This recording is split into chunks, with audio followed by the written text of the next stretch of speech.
Přemýšlím, jak začít. Bylo nebylo, za 9 horami a 9 řekami.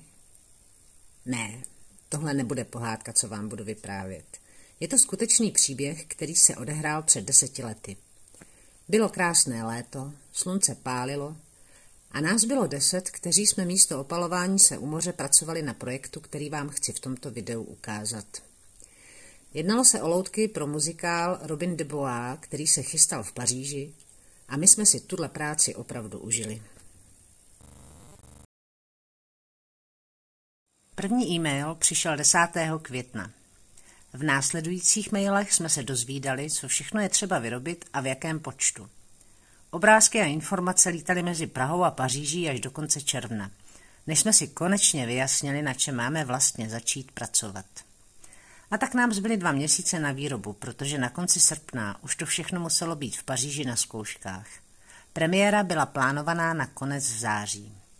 A dneska mi to připadá jako zázrak, že se to opravdu stihlo. Jako první byly na řadě 2D loutky. Nakreslila jsem návrhy jednotlivých postav a zavolala svému kamarádovi Adamovi, zda by se nechtěl tohoto projektu zúčastnit a loutky udělat. Pevně jsem věřila, že řekne ano. Při jeho narození byl totiž Bůh hodně štědrý, když mu naděloval talent a šikovnost. A Adam řekl ano. Pustili jsme se do společné práce. Když byla první dřevěná loutka hotová, mohli jsme začít malovat. S tím mi pomáhala moje báječná kamarádka Karolína, která se se štětcem v ruce už narodila. Změnila jsem svůj obývací pokoj pro následující 2 měsíce na dílnu. Byl tam větší stůl a víc prostoru kolem. A začal jeden velký mejdan. Byli jsme dobře sehraní, protože to nebyl náš první společný projekt. Pracovali jsme asi 12 hodin denně. Naštěstí byla za rohem vinotéka. Ta nám dodávala patřičnou energii a radost do práce. Všechno, včetně nás, vonělo terpentínem a dny ubíhaly. Konečně přišel den, kdy jsme měli namalovanou a řádně uschlou první loutku. Olejové barvy nespěchají a chvilku jim to trvá, než přestanou lepit. Adam předvedl další ze svých magických dovedností a Karolína mu přitom asistovala. Dobře to dopadlo. Můj stůl si mohl oddychnout, že tento moment přežil a kupec s oslíkem se mohl těšit na to, že mu dáme provázky. No, trvalo to a Karolína pomalu začala ztrácet trpělivost. Ono to totiž není až tak moc zábavné stát a držet pevně loutku, nepřekážet při tom, když někdo dělá 5. uzlík od 9. nítě. Nezdá se to, ale trvá to celkem dlouho.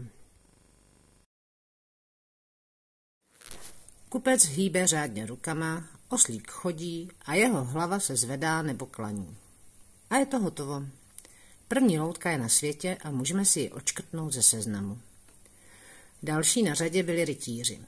Loutka udělaná tak, aby loutkoherec zvedl jedním pohybem všechny 3 ruce se štíty nebo s halapartnami, anebo mohl pohnout nohami všech rytířů zároveň.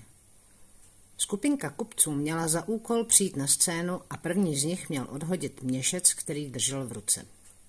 Žebrák a maminka s holčičkou měli jen za úkol přijít a v celku nic nedělat. Prostě takové křoví na scéně.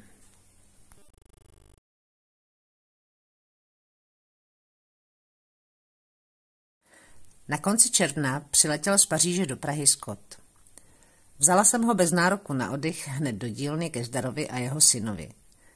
Tam jsme dali hlavy dohromady a dohodli se na tom, jak se budou vyrábět marionety.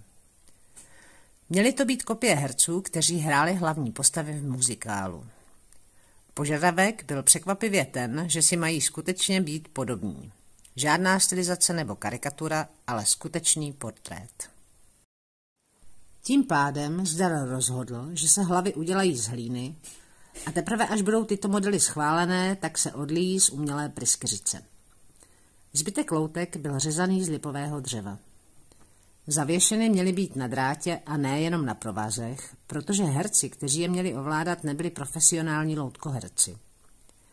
Bylo to velmi moudré rozhodnutí udělat hlavy z hlíny, protože francouzská produkce lpěla na každém detailu a tak se trošku předělávalo.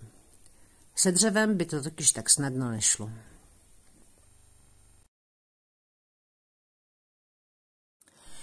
Na loutkách společně pracovali 4 lidé. Byl to prostě hukot a dneska Zdara a jeho kluky obdivuju úplně stejně jako kdysi. Díky jejich výkonu jsme si mohli po pár týdnech odvést první 3 loutky na namalování. Chvilku jsem přemýšlela, jestli bych tuhle partičku neměla posadit na zadní sedačku a připoutat, když byli tak reální. Ale riskla jsem to, že nás nezastaví policajti a prskla jsem je do kufru. A jsme zpátky v naší dílně, protože obyvák už se tomu po těch týdnech těžko dalo říct. Začala docela piplavá práce. Měli jsme od produkce přesně dané požadavky, jak mají loutky vypadat. Malovali jsme podle fotek, které jsme měli uložené v počítači. Dost dobrá vychutnávka byl Robin. Měl si být podobný ve všech detailech. Takže jsme museli udělat kopii všech jeho tetování. Tento pán dal tatérům fakt vydělat a nám zabrat. A aby toho nebylo málo, v ruce měl luk, ze kterého měl dokázat skutečně vystřelit. Pro reálného člověka to není až tak velký problém, ale u loutek je to trošku těžší. Proto měl jednu ruku bez kloubu v lokti, protože to byl nejsnazší způsob, jak udržet paži narovnanou. Šíp byl na drátě, aby mohl v daný moment odletět. Marianne měla taky prima vychytávku. V průběhu představení měla otěhotnět a porodit syna. Pro lidi je to celkem běžné, ale loutky tuhle aktivitu obvykle nedělají. A tak jsme od dřevěného Robina spolupráci čekat nemohli. Zdar vymyslel mechanismus, díky kterému se to přihodilo i té naší Marianne a děťátko Adrien bylo na světě. Asi vás napadne, že vám něco v Dymově knížce uniklo. Neuniklo. Muzikál byl hodně volné zpracování této knihy. Upřímně se přiznám, že když jsem představení v Paříži viděla, tak jsem díky své neschopnosti rozumět čemukoliv ve francouzštině vůbec netušila, o čemže to je. A to jsem Robina Hooda jako malá četla několikrát a jeho smrt oplakala. Dobrá zpráva je, že ve Francii na konci představení nezahynul. A nebo jsem to nezaregistrovala. Zbývající 3 loutky byly tak a malý John, kteří neměli žádné vychytávky ani komplikace. Byly to jednoduché, klasické marionety. Poslední byl Vejži. Výslovností tohoto jména si nejsem moc jistá a dokonce ani tím, kdo byl v knížce. Každopádně jsem si ale jistá, že s ním to nebylo vůbec jednoduché. Protože do poslední chvíle nebylo jasné, jaké bude mít vlasy a my pořád nemohli loutku dodělat. Nakonec zvítězila tato drsná image.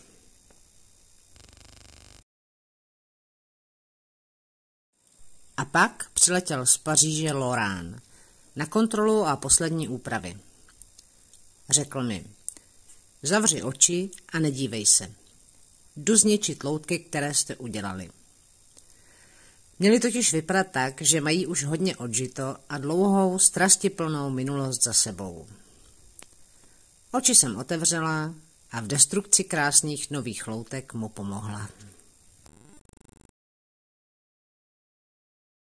Mechanický kůň měl sedět na hřbetě obrovské konstrukce koně a stín jeho běžící siluety se měl odrážet na zadní stěně scény. Hříva i ocas mu měli vlát ve větru. Zdar napřed udělal překližkový model, vymyslel složitý mechanismus, který ovládal nohy, propojil všechny kladky s řetězy a kolečky a zkoušel, jaký typ poklusu je asi nejlepší. Když bylo vybráno, kůň byl vyřezán z překližky, na kterou se udělal 3D profil. Pak byla řada na mě a na Karolíně, abychom ho omalovali. Vzali jsme ho ke kamarádovi fotografovi do studia, nafotili ho a nás jako hvězdy k tomu. Už nám z toho všeho trošku hrabalo, ale byli jsme šťastné princezni.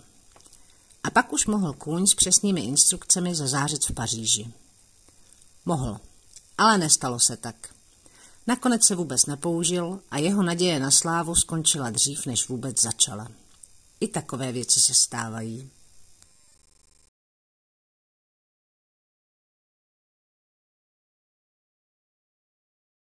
Scott vysvětlil všechny požadavky, co mají figuríny dělat a jak mají vypadat. Zdarové si je upřesnili a mohlo se začít. Konstrukce byla taková 4žloutka. 5. figura byl herec, který je měl ovládat a za pomocí tyčí s nimi stejně pohybovat. Původní nápad byl udělat postavy z polystyrenu. To se nakonec ukázalo jako nerealizovatelné vzhledem k tomu, co všechno měly figuríny dělat a vydržet. Proto se nakonec udělaly formy a odlévalo se z laminátu. Naštěstí bylo krásné léto a dalo se pracovat venku. Takže všichni pracovníci v dílně přežili bez halucinací a změněného stavu vědomí. Odlité části těl se pospojovaly do první konstrukce a mohl začít test hybnosti. Prošlo to. Další figury čekatelky mohly být nainstalovány do zbývajících 3 konstrukcí. Laurent přivezl z Paříže masky obličejů, 3 kompletní kostýmy a boty, aby se vyzkoušelo, zda padnou.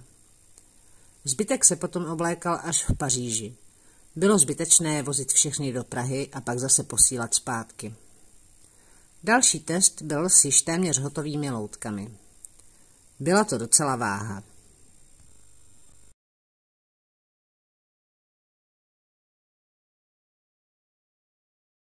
Jdeme balit.